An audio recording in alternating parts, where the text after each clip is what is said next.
Assalamualaikum warahmatullahi wabarakatuh.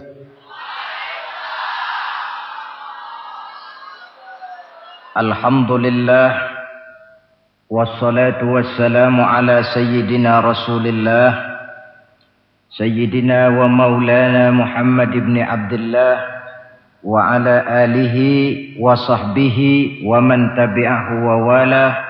La haula wa la quwwata illa billah. Subhanaka la ilma lana illa ma 'allamtana innaka antal alimul hakim. Wa la haula wa la quwwata illa billahil aliyyil azim. Saudara-saudara hadirin yang berbahagia, salah satu nikmat yang diberikan Allah kepada kita di dalam kehidupan ini ialah bahwa Allah Subhanahu wa ta'ala telah menciptakan segala sesuatu serba berpasang-pasangan. Dalam surah Yasin ayat 36 dijelaskan, Subhanallazi khalaqal azwaja kullaha mimma tumbitul ard wa min anfusihim wa mimma la ya'lamun. Maha suci Allah yang telah menciptakan segala sesuatu itu serba berpasang-pasangan. Dari apa yang tumbuh di permukaan bumi, apa yang ada di dalam diri mereka sendiri, dan apa-apa yang mereka tidak mengetahuinya. Demikianlah kita lihat siang berhadapan dengan malam, benar berhadapan dengan salah, dan laki-laki berhadapan dengan perempuan. Setelah Allah menciptakan segala sesuatu itu serba berpasang-pasangan, maka Allah menetapkan aturan permainan yang mengatur seluruh kehidupan makhluk yang serba berpasang-pasangan itu. Kita tentu maklum, apapun saja yang kita lakukan dan kita perbuat tanpa ada aturan akan berakhir dengan kekacauan. Cobalah kita bikin satu sekolah, buka satu sekolah, tidak usah pakai aturan, tentu kacau. Bikin organisasi tanpa memakai aturan, tentu kacau. Demikian daripada kehidupan ini, kalau tanpa ada aturan, tentu kekacauan yang akan timbul. Allah pencipta manusia. Allah tahu benar kemampuan maksimal manusia. Oleh sebab itu, aturan permainan yang diturunkan Allah tentu sesuai benar untuk manusia. Satu contoh kecil. Pabrik mobil di Jerman bikin mobil namanya Mercy. Seiring dengan itu, dia keluarkan buku petunjuknya. Mobil ini namanya Mercy. Kecepatan maksimal sekian ratus kilometer per jam. Daya angkut maksimal sekian ratus kilogram. Kalau rusak memperbaikinya begini, onderdilnya pun ini. Karena pabriknya yang membuat mobil, lalu pabriknya pula yang mengeluarkan buku petunjuk, sudah tentu buku petunjuk itu sesuai benar dengan mobilnya. Dan tidak bisa kita punya mobil Mercy rusak, lalu kita perbaiki dengan menggunakan buku petunjuk yang dikeluarkan oleh pabrik mobil Toyota misalnya. Jelas mobil bukan tambah baik, malah makin hancur tidak karu-karuan. Kalau manusia menginginkan satu hidup yang baik, tidak ada pilihan lain, dia harus memakai aturan yang diturunkan oleh yang bikin manusia. Dan aturan itu telah turun dalam bentuk agama Islam yang kita cintai ini. Manusia laki-laki dihiasi dengan perasaan senang cinta kepada perempuan. Itu biasa, normal, wajar. Tapi lalu Allah menurunkan aturan permainan yang kalau peraturan ini dilanggar akan membawa kerugian bagi manusia sendiri. Bahwa laki-laki senang sama perempuan itu normal. Agama membuat aturan, silahkan senang, tetapi lewat satu pintu yang disebut nikah. Kalau peraturan ini diabaikan, yang rugi tentu manusia sendiri. Misalnya PLN keluarkan pengumuman, Nanti malam mulai jam 6 sampai subuh listrik se-Jakarta mati total. Kita ingat, ini nanti malam saya giliran ronda. Pagi-pagi sudah kita siap beli batu baterai, masukkan ke dalam baterai. Dari sejak kita beli sampai sore itu baterai kita soroti terus. Tentu setelah sore soak batu baterai itu. Datang malam berangkat kita ronda. Kalau disoroti lagi kan baterainya sudah enggak terang lagi. Sudah soak. Sebab apa? Belum waktunya sudah disoroti terus.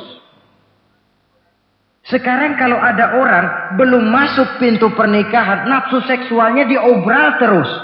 Itu kan sama juga belum datang malam baterainya sudah disoroti terus. Nanti masuk pernikahan soak. Berhadapan dengan istrinya barangkali sudah nggak bisa apa-apa, cuma nyengir saja.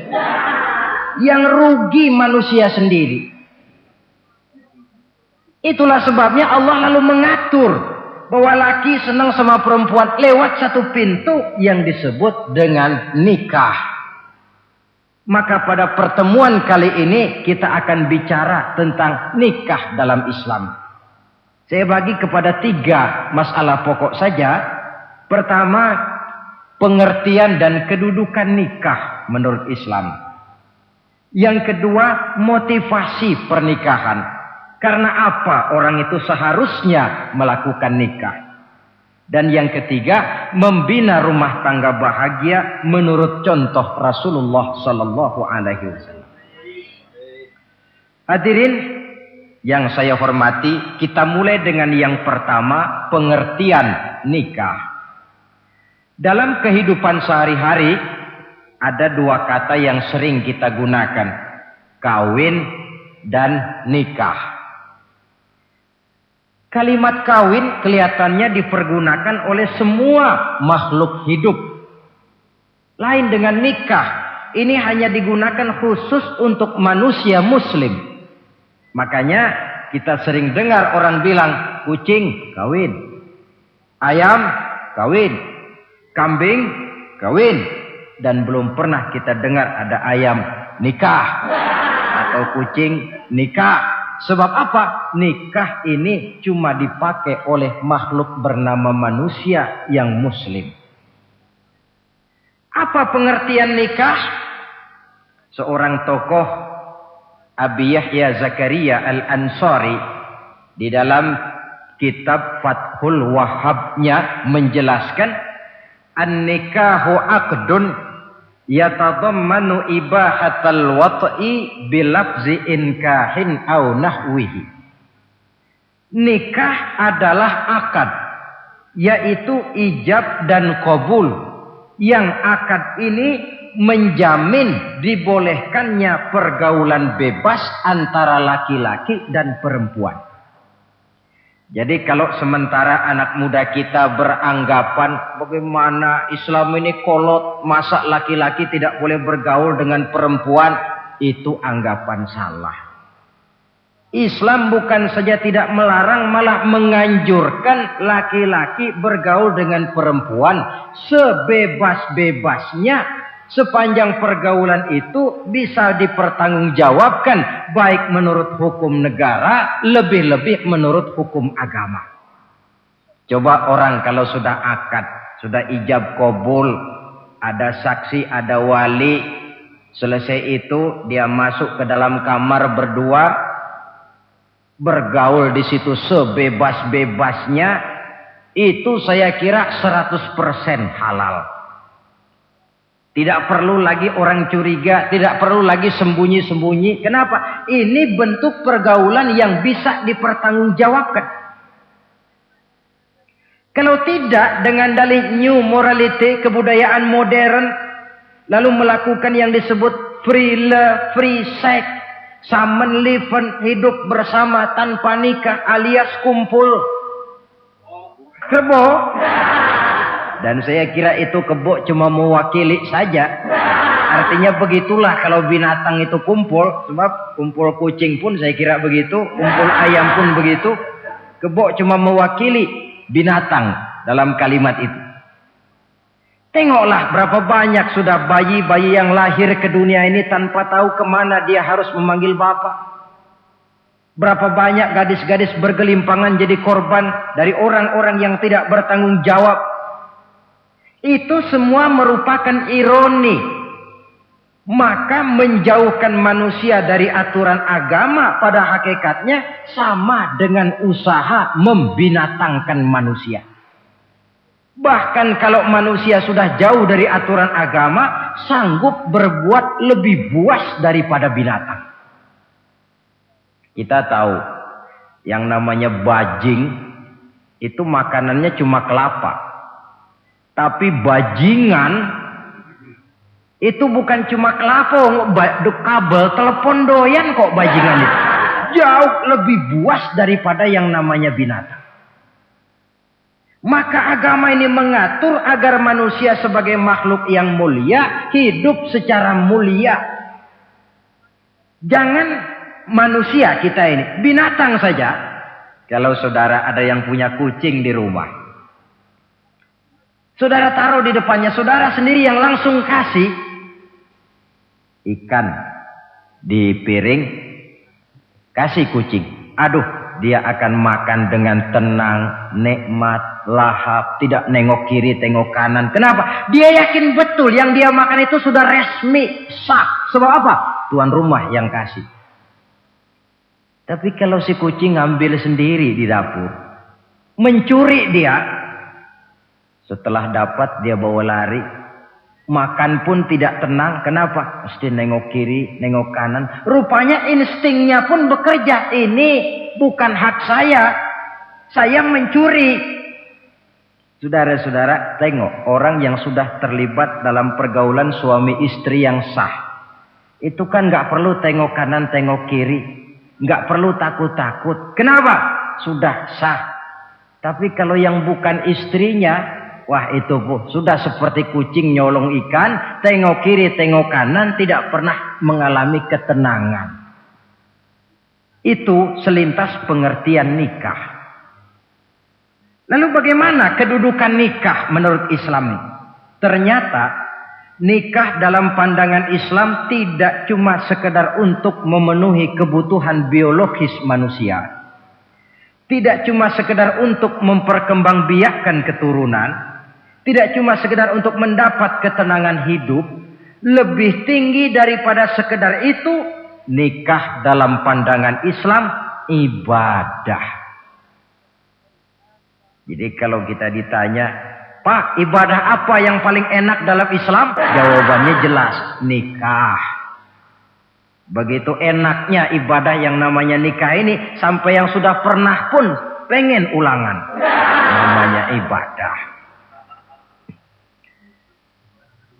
Tetapi tentu ada konsekuensi.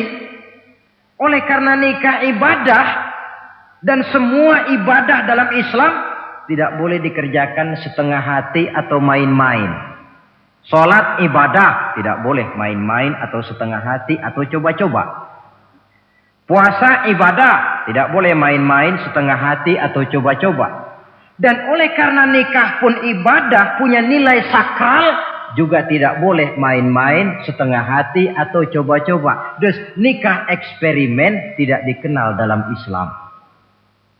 Mas, saya dengar sampean sudah nikah ya? Iya mas, saya cuma nyoba saja kok ini kok. Kalau enak terus, enggak ya bubar. Ini tidak ada nikah eksperimen. Sebab dia punya nilai sakral yang bermotifkan ibadah. Itu pengertian dan kedudukan nikah. Lalu apa motivasi suatu pernikahan? Karena apa seharusnya orang nikah itu? Apa landasannya? Saudara, hadis yang diriwayatkan oleh Imam Bukhari, Muslim, Abu Dawud dan Ibnu Majah dari Abi Hurairah menjelaskan Nabi bersabda, "Tunkahul mar'atu li arba'in." Nikahilah perempuan karena 4 perkara. Kalau dia perempuan tentu nikahilah laki-laki karena 4 perkara. Memilih jodoh, nah inilah lengkapnya konsepsi Islam. Wong milih jodoh saja Islam itu memberikan petunjuk kok. Karena apa orang memilih jodoh itu? Kata Rasul yang karena 4 faktor. Pertama, 5 liha. Karena dia orang kaya. Cari yang kaya. Yang kedua, lihasabiha. Karena dia keturunan orang baik-baik. Cari keturunan orang baik-baik. Yang ketiga, lijamaliha. Karena dia cantik. Cari yang cantik. Dan yang keempat, lidiniha. Karena dia orang taat beragama. Cari orang yang taat beragama. Kalau berkumpul keempat-empatnya, rasanya surga dunia sudah. Coba lihat. Suami mana sih yang tidak bangga punya istri cantik, kaya, keturunan orang baik-baik, lalu taat beragama? Atau istri mana sih yang tidak bangga punya suami ganteng, kaya, keturunan orang baik-baik, dan taat pula beragama? Tapi kan terus terang, yang kumpul keempat-empatnya kan boleh dibilang jenis makhluk langka ini. Sulit. Kadang-kadang cantik, kaya, akhlaknya kayak setan. Ada saja kurangnya. Oleh karena ada saja kurangnya, lalu Nabi memberikan stressing, penekanan. Fazfar bizatiddin taribat iyadak. Pilih orang yang taat melaksanakan agama, niscaya hidupmu akan berkah. Jadi motivasi suatu pernikahan hendaknya agama. Apa rahasianya? Mari kita lihat.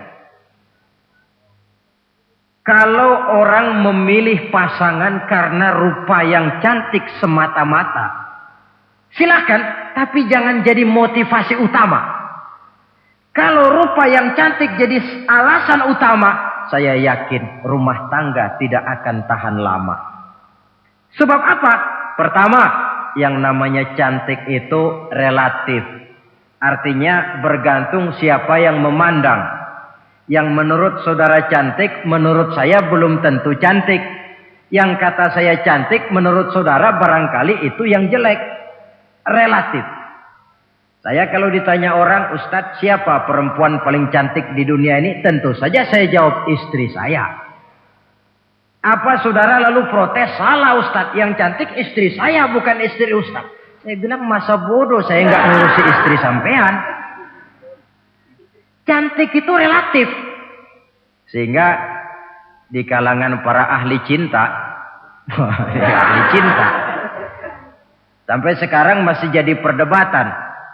Sebenarnya cantik yang bikin orang jatuh cinta, apa cinta yang membuat orang jadi kelihatan cantik?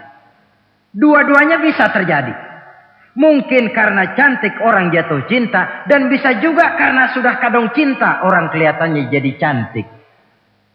Tapi yang jelas cantik relatif. Yang relatif tidak bisa dijadikan sandaran utama. Yang kedua, yang namanya cantik itu temporer. Artinya berubah oleh pergeseran masa dan pertukaran waktu. Sekarang dia cantik, of course. Sedang sweet 17-an, sedang honeymoon, sedang bulan madu, sedang pengantin baru. Tentu saja cantik. Punya dia anak 1, kecantikan mulai menurun. Punya dia anak 2, kulit mulai keriput. Punya dia anak 3, apalagi tak pandai bersolek, sudahlah onderdil mulai pada copot. Kalau rumah tangga didasarkan kepada rupa yang cantik saja, selesailah rumah tangga sampai di situ. Yang ketiga, di atas langit, rupanya masih ada langit lagi.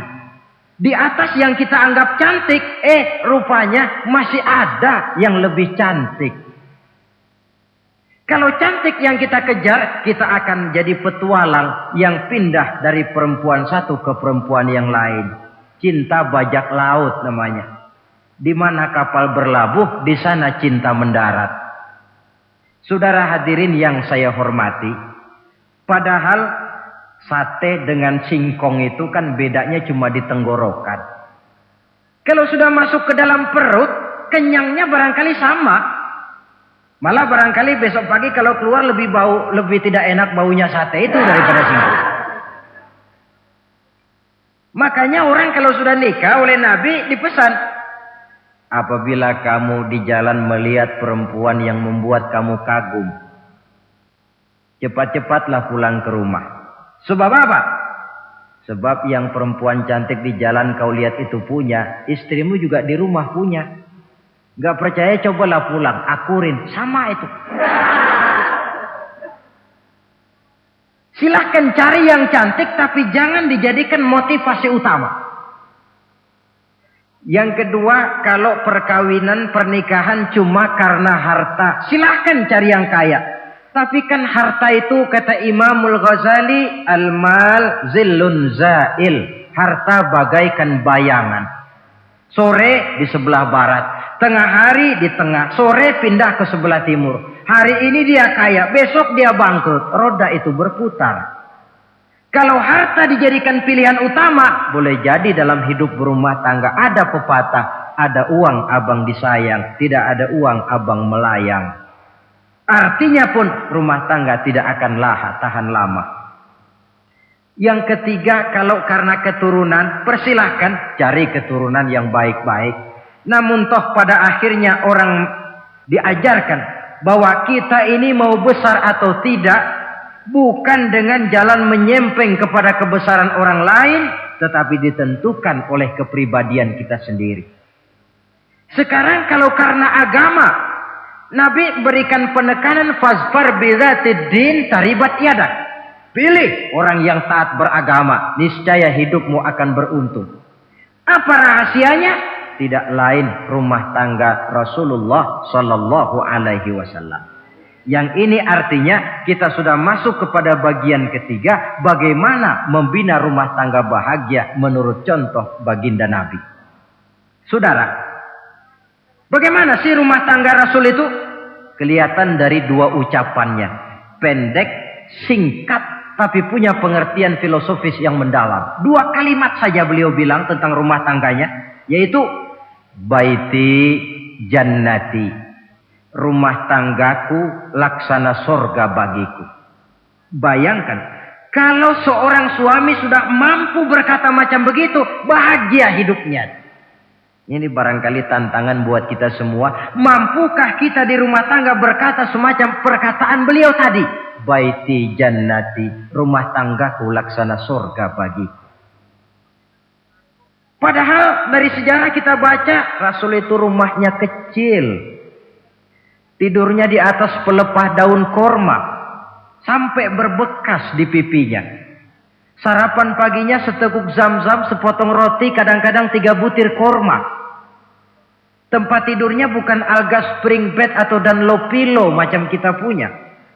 Di rumahnya tidak ada mebel spaghetti model yang lagi ngetop-ngetopnya. Entah di tengah rumah macam itu, beliau sanggup berkata, baiti jannati. Kenapa kita yang hidup di zaman di mana fasilitas mestinya lebih menunjang, kok malah banyak yang berkata sebaliknya? Baiti nari, rumah tanggaku laksana neraka bagiku. Padahal dilihat dari segi materi, rumahnya bertingkat, mobilnya serba berkilat, uangnya banyak berlipat-lipat, istri pun cantik memikat, kadangkala boleh jadi jumlahnya 4. Tapi tiap hari kiamat. Kenapa ini? Marilah kita lihat. Ternyata rumah tangga Rasul itu motivasinya tidak lain agama. Agama menuntun suami dan istri masing-masing untuk tahu kewajiban dan tahu haknya. Kalau kewajiban sudah dilaksanakan, lalu hak diberikan, akan timbul pengertian, understanding. Kalau sudah ada saling pengertian, akan timbul ketenangan, feeling of security. Dan ketenangan tangga utama untuk mencapai yang disebut bahagia. Itu sebabnya hakikatnya membicarakan rumah tangga yang berdasarkan agama tidak lain adalah bagaimana seharusnya seorang suami melaksanakan kewajibannya dan seorang istri melaksanakan tugasnya. Artinya kewajiban suami itu apa? Kewajiban istri itu apa? Kewajiban istri hak suami, kewajiban suami hak untuk istrinya menurut tuntunan dan tuntutan agama. Saudara hadirin, menurut hadis riwayat Abu Dawud dari Muawiyah bin Haidah, satu hari Rasul ditanya, "Ya Rasul, apa sih hak istri-istri kami ini? Artinya kewajiban kami sebagai suami ini apa?" Rasul menjawab, pertama, antat'amaha iza ta'imta. Kau beri istrimu makan sebagaimana engkau makan. Kewajiban seorang suami.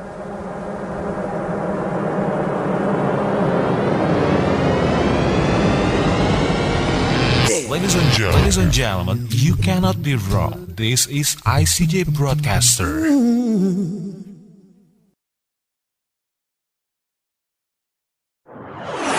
Ladies and gentlemen, this is the Integral CJ's Management presents. Nah, saudara hadirin, tetapi seorang istri pun kalau sudah diberikan nafkah oleh suaminya untuk mengatur makanan, dia harus pandai mengaturnya dengan sebaik-baiknya. Menu yang teratur, gizi yang lengkap, dan saya kira yang namanya 4 sehat 5 sempurna itu kan tidak berarti bahwa hidup ini harus serba mewah, tidak. Yang penting ada variasi sehingga tidak merangsang suami untuk makan di luar. Jangan misalnya tahu suaminya senang jengkol lalu tiap hari saja jengkol. Itu kan bisa kejengkolan suami.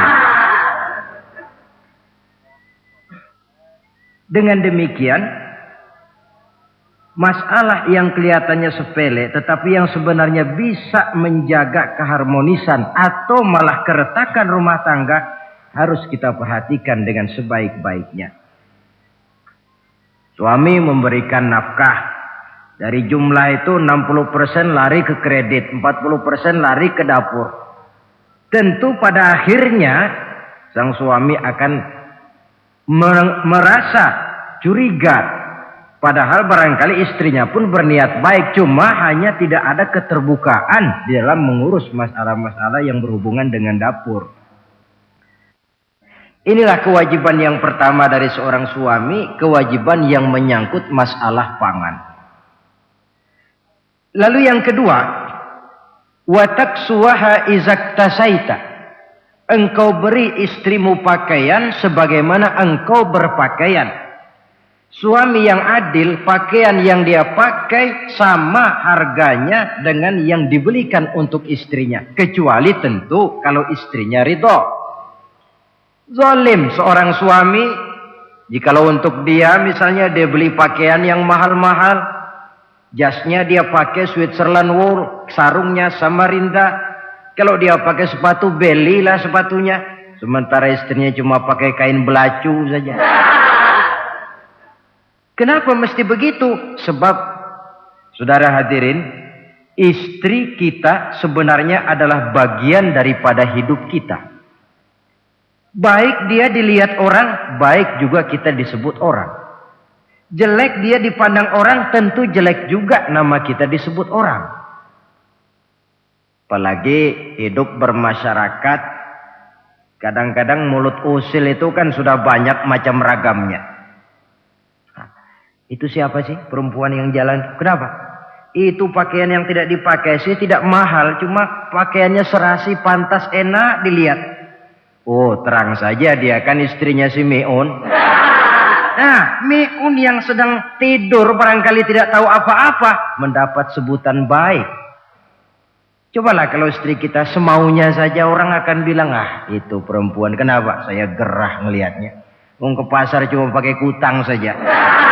Tentu suami pun akan mendapat sebutan yang tidak baik. Cuma sang istri kalau sudah dibelikan pakaian oleh suami, termasuk alat-alat kecantikan di dalamnya, pakaian itu tentu dipakai niat pertama adalah untuk menyenangkan hati suami. Seorang istri yang memakai bedak untuk menyenangkan suami misalnya, tiap polesan bedak ada pahalanya.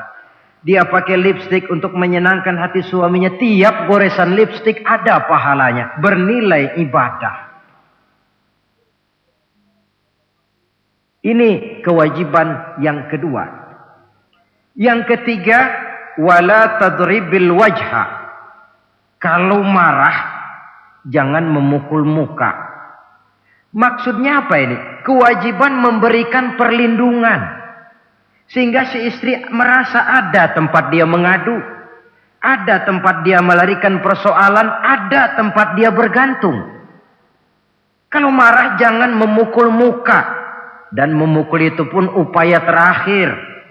Kalau tidak bisa dengan kata yang lemah lembut, agak sedikit keras katanya. Kalau dengan kata yang keras tidak juga bisa pisah tempat tidur. Kalau memang tidak bisa juga dengan pukulan yang tujuannya bukan untuk menyakiti, tetapi untuk mendidik. Allah tadribal wajha. Kalau marah jangan memukul muka. Dan memukul pun bukan jalan pertama, tapi upaya terakhir dengan tujuan bukan untuk menyakiti, tapi untuk mendidik sang istri. Kewajiban untuk memberikan perlindungan. Yang keempat, wala tuqabbih. Jangan memburuk-burukan istrinya. Kewajiban menjaga nama baik. Sebab apa? Dalam satu bahasa yang indah, Al-Quran menjelaskan bahwa suami istri itu laksana pakaian. Hunna libasul lakum wa antum libasun lahunna. Istri pakaian untuk suami, suami pakaian untuk istri. Lihatlah alangkah indah gaya bahasa Al-Quran ini. Diibaratkannya suami istri seperti pakaian. Apa fungsi pakaian? Pertama, pakaian itu kan jadi kebanggaan. Saya bangga memakai baju seperti ini. Saudara bangga memakai baju yang saudara pakai. Artinya seorang suami harus berusaha menjadi suami kebanggaan istri. Dan seorang istri pun harus berusaha menjadi istri yang dibanggakan oleh suaminya. Jangan yang malah kemudian disesali. Itu kan kalau sudah marah orang kadang-kadang ucapannya nggak terkontrol. Istri marah sama suami, bang, nyesel gue punya laki kali. Sudah hilang lagi kebanggaan. Kalau kebanggaan hilang, wibawa pun hilang. Kalau wibawa sudah hilang, maka rumah tangga sudah sulit untuk dipertahankan. Yang kedua, yang namanya pakaian itu kan menutup aurat. Itu tujuan pakaian yang terpenting. Artinya di sini, kalau seorang istri mempunyai kekurangan, suamilah yang menutupi. Kalau seorang suami mempunyai kekurangan, istri juga harus berusaha menutupi. Jangan kekurangan suami diceritakan di pasar umum. Atau kekurangan istri dibuka di mana-mana. Itu namanya suami istri tidak berfungsi sebagai pakaian, malah justru saling membuka aurat masing-masing. Iyalah kadang-kadang penyakit ini. Kadang-kadang yang namanya perempuan dari rumah itu berangkat ngaji katanya. Sampai di pengajian apa? Suaminya diakur-akurin. Bayu bagaimana suami? Wah, suami saya payah. Dipayahkannya suaminya di mana-mana. Atau aib dan kekurangan istri diceritakan di mana-mana. Orang bertanya, gimana mas istrinya? Wah, gak maju. Loh, kenapa istrimu kan cantik? Iya, soal cantik sih iya, tapi tidurnya kok ngiler ini. Nah, ini kan nggak perlu yang macam begini ini. Tidak bisa menjaga apa yang disebut security informasi. Jadi, fungsi pakaian sebagai suami istri tidak berjalan di dalamnya. Saling menjaga kehormatan diri. Ini yang keempat. Yang kelima, wala tahjur illa fil bait. Jangan berpisah dari istri kecuali di rumah. Maksudnya begini. Kalau satu hari seorang istri suami marah kepada istrinya, tidak usah istri itu disuruh pulang ke rumah orang tuanya, ke rumah mertua lalu diusir. Tidak. Cukup pisah tempat tidur saja. Ini maknanya wala tahjur illa fil baiti.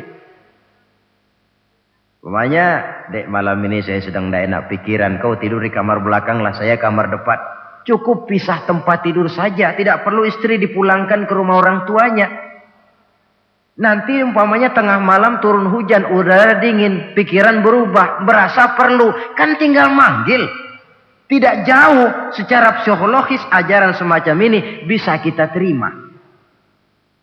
Saudara hadirin yang saya hormati. Ini pada prinsipnya kewajiban seorang suami.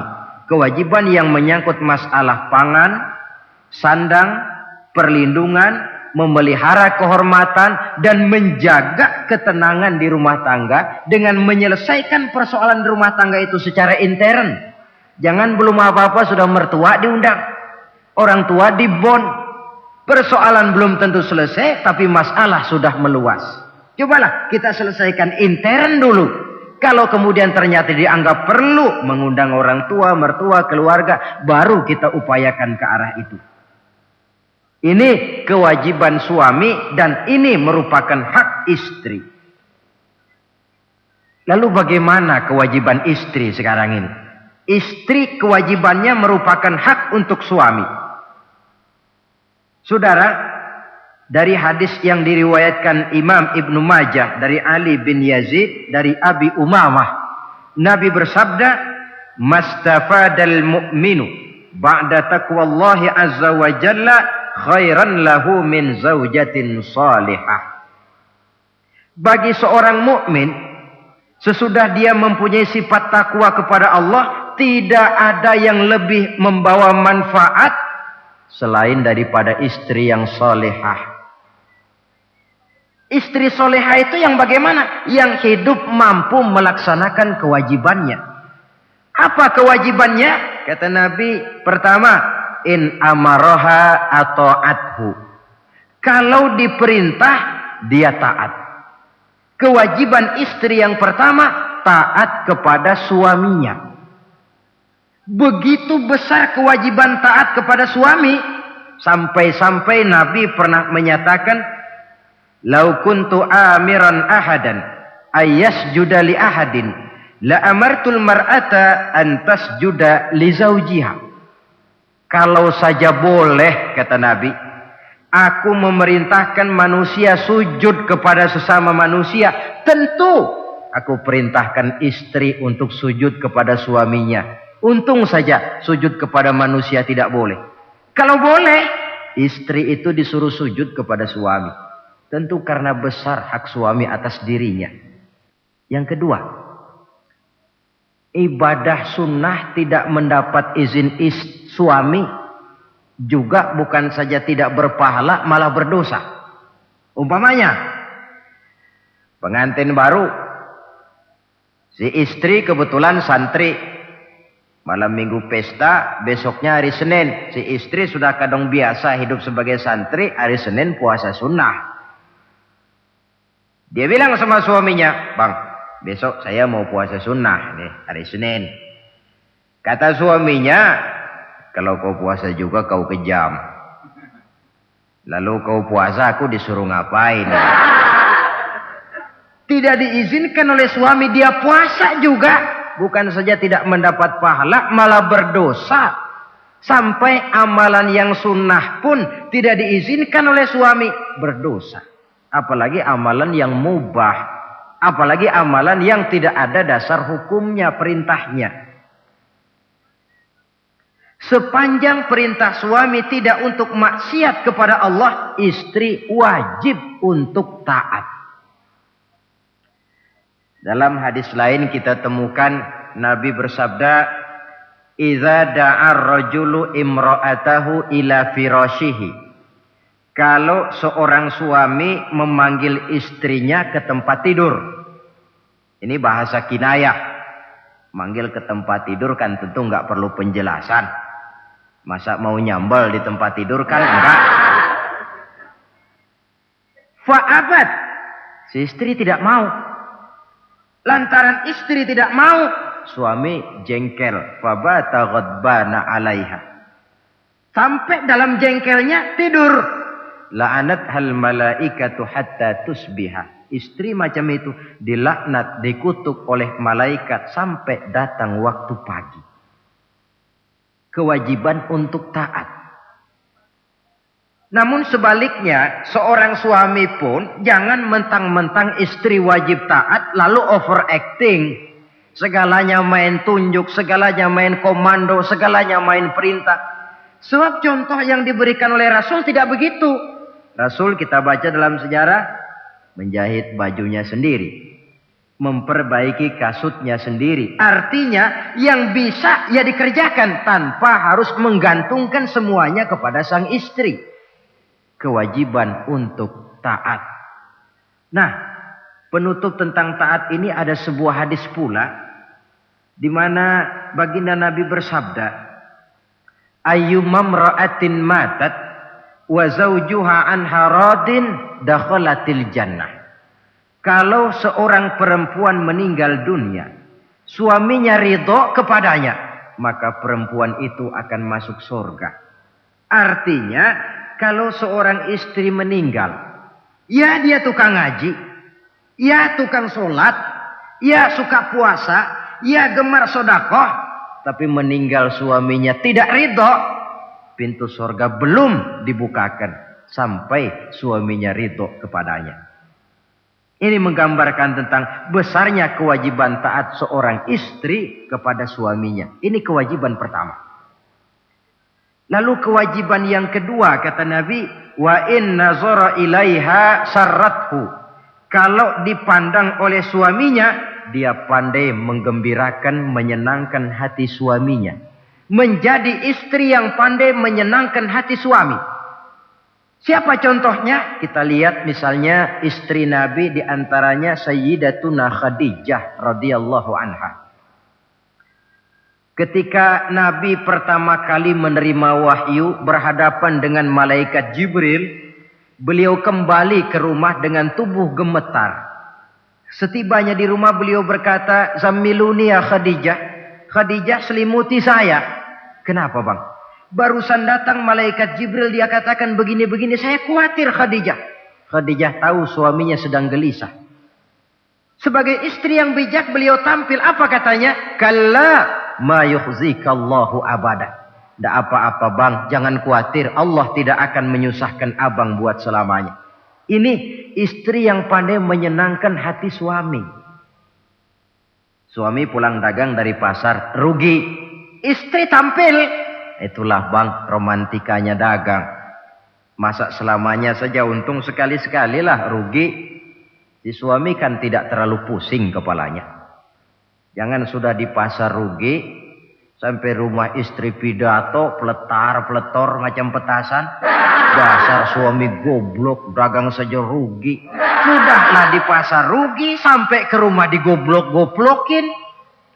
Itu nanti suami kan bisa kena penyakit yang disebut broken home. Penyakit nggak betah di rumah. Seorang istri kalau suami sudah kena penyakit tidak betah di rumah, itu mesti siap-siap mental untuk dimadu. Nah, jadi kalau tidak dimadu bagaimana? Berusaha bikin betah suami di rumah. Suami pulang kantor jam 2, setengah 2 dandan, kalau perlu setel habis. Kalau perlu, kelihatan suami akan datang, bukakan pintu, sambut dengan senyum. Apalagi kalau senyumnya Pepsodent. Saya kira suami bagaimanapun lelahnya, peras keringat, banting tulang, pulang mencari nafkah, kalau kembali di rumah disambut dengan senyum, hilang capeknya. Tapi bayangkan, sudahlah di kantor capek, peras keringat, banting tulang, sampai pula di rumah yang nyambut cuka sama kukusan.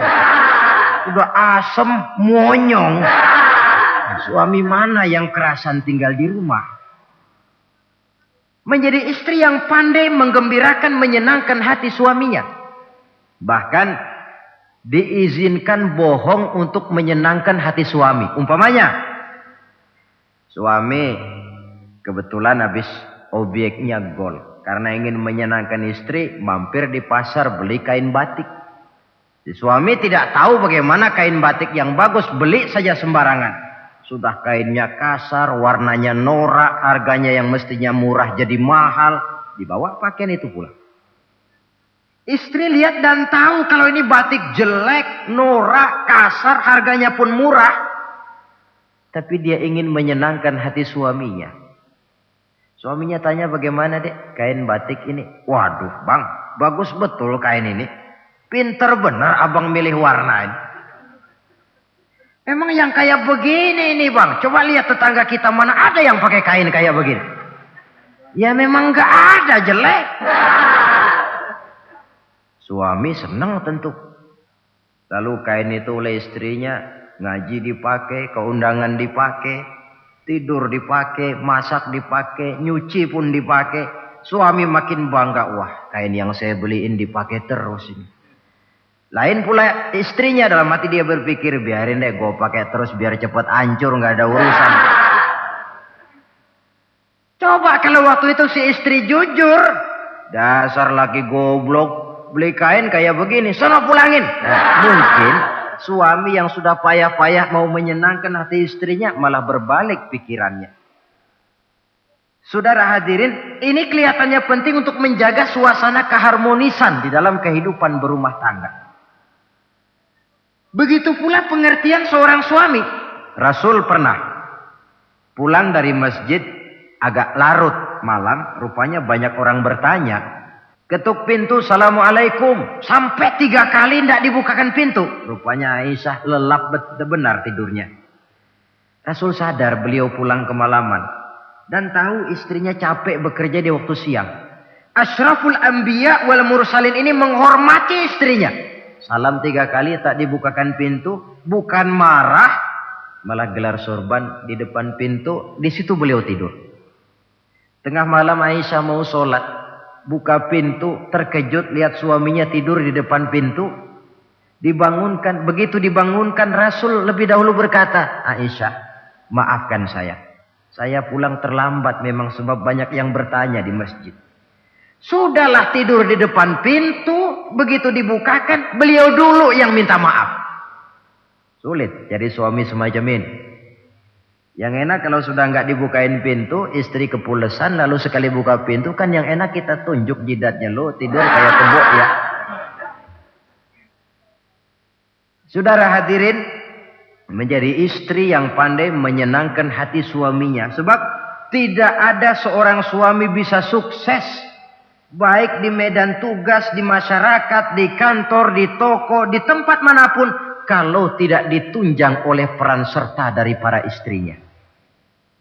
Karena itulah perempuan walaupun peranannya tidak begitu kelihatan, sebenarnya sangat menentukan. Seorang suami yang jujur, polos, lugu, sederhana, sanggup menjadi koruptor ulung karena didorong-dorong oleh istrinya.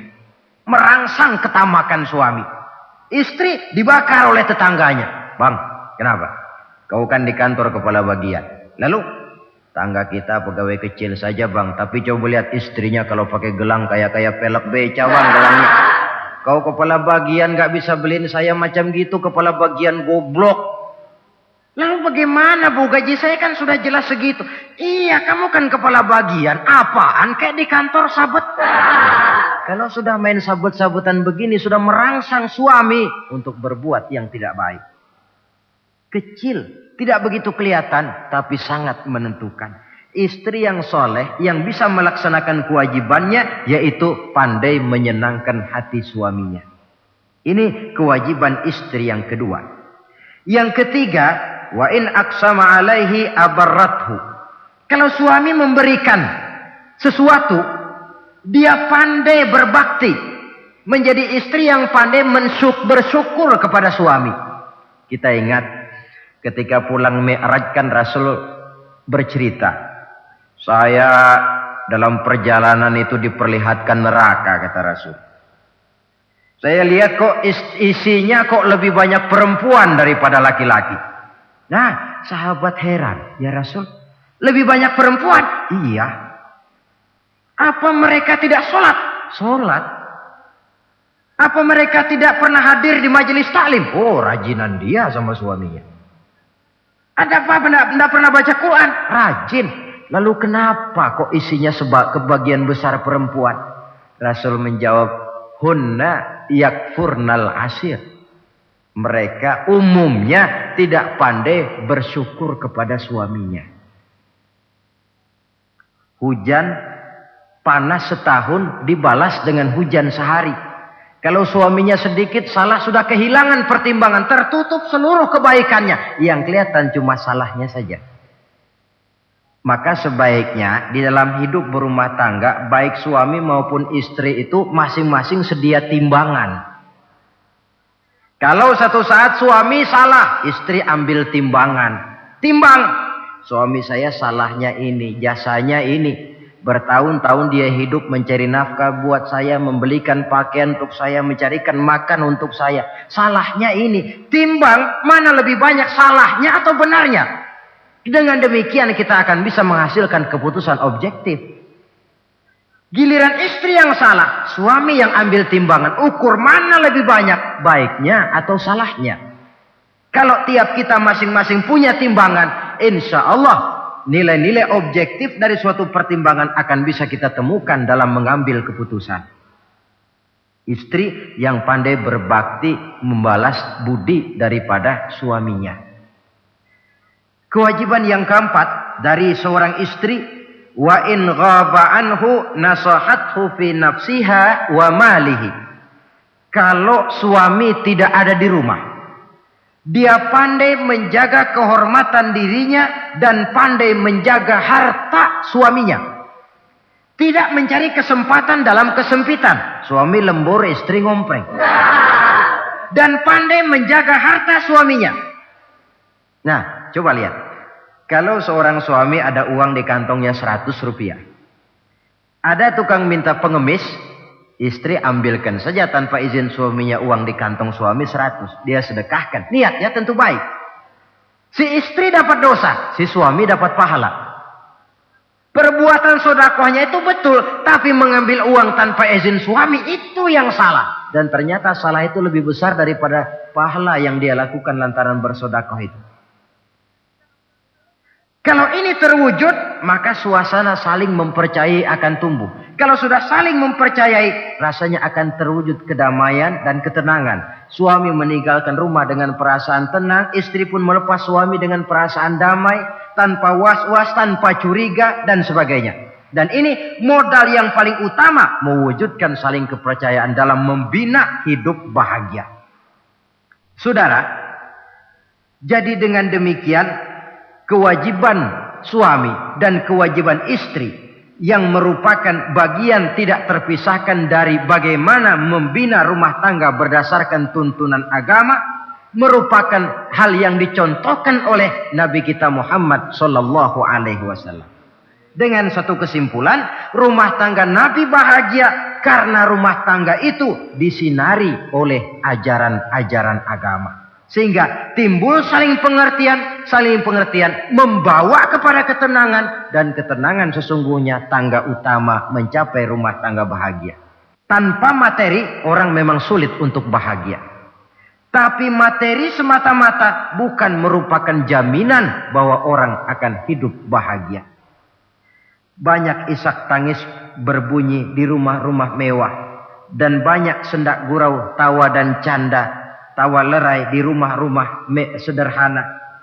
Artinya suka dan duka, sedih dan gembira, susah dan bahagia bisa ada di gubuk reot dan bisa juga ada di rumah mewah.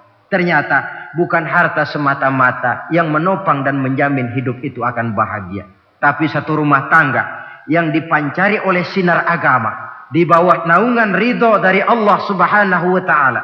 Si istri taat melaksanakan ajaran agama, suami taat, lalu anak-anak pun hidup dalam suasana yang religius. Dari sana tumbuh pancaran sinar keagamaan. Irama agama mengalun dalam kehidupan rumah tangga kita. Berfungsilah dengan demikian rumah tangga sebagai tempat di mana kita mengamalkan ajaran agama kita. Alangkah nikmat satu rumah tangga. Istri ahli ibadah, suami pun ahli ibadah, anak-anak pun terbiasa oleh lingkungan untuk hidup melaksanakan suatu ibadah. Dan keberhasilan di rumah tangga awal untuk menuju keberhasilan di masyarakat, di tempat tugas, dan di tempat-tempat lainnya. Sebaliknya, kehancuran rumah tangga akan selalu menjadi awal kehancuran karier di masyarakat, di tempat kerja, dan di tempat-tempat lainnya. Oleh karena itu, berangkat dari hal semacam inilah, maka kita berkeyakinan rumah tangga yang bahagia ialah rumah tangga yang didasarkan kepada ajaran agama. Sehingga tercapailah kebahagiaan hidup di dunia yang langsung menopang kepada kebahagiaan hidup di akhirat nanti. Nah, inilah pembicaraan kita pada pertemuan kali ini. Dengan harapan, mudah-mudahan dari setiap rumah tangga muslim memancar sinar-sinar agama. Menjadi kubu-kubu pertahanan di mana kita menegakkan ajaran agama. Dan pada akhirnya nanti akan tercipta masyarakat yang agamis. Terwujudlah ketenangan, kedamaian, dan ketentraman. Mudah-mudahan ada manfaatnya. Lebih kurang mohon maaf. Wabillahi taufiq wal hidayah. Wassalamualaikum warahmatullahi wabarakatuh.